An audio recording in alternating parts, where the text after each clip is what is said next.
మీరు తులారాశిలో జన్మించారా? తులారాశిలో జన్మించిన వారు ఈ వీడియోను చివరి వరకు చూడండి. తులారాశిలో జన్మించిన వారు తెలుసుకోవాల్సిన కొన్ని నియమాలు ఏంటో ఇప్పుడు నేను చెప్తాను. తులారాశి వారు ముఖ్యంగా తూర్పు దిక్కున నివసించరాదు. అదేవిధంగా ఇంటికి మొదటి సంతానం కానీ తృతీయ సంతానం కానీ అయి ఉండరాదు. అలా ఉన్నట్లయితే అనేక సమస్యలు. వీరి డెస్టినీ నంబరు 1 కానీ 3 కానీ అయి ఉండరాదు. డెస్టినీ నంబర్ అంటే డేటు మంత్ ఇయర్ కలిపి కూడితే వచ్చే నంబర్నే మనం డెస్టినీ నంబర్ అంటాం. ఈ డెస్టినీ నంబర్ 1 కానీ 3 కానీ అయి ఉండరాదు.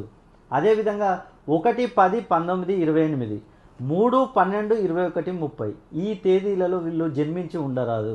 అలా ఉన్నట్లయితే కొన్ని సమస్యలు వచ్చే అవకాశం ఉంది. అదేవిధంగా ఈ తేదీలలో జన్మించిన వారిని వివాహం చేసుకున్నా కూడా వీరికి అనేక సమస్యలు వస్తూ ఉంటాయి.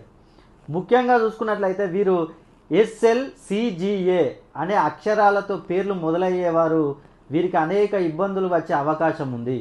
ఈ అక్షరాలతో పేర్లు మొదలు కాకూడదు. అలా మొదలైతే వీరికి అనేక సమస్యలు వచ్చే అవకాశం ఉంది. అదేవిధంగా వీరు మీనరాశి, ధనస్సు రాశి, సింహరాశి ఈ 3 రాశుల వారిని కనుక వివాహం చేసుకున్నట్లయితే వీరికి అనేక సమస్యలు వచ్చే అవకాశాలు ఉన్నాయి.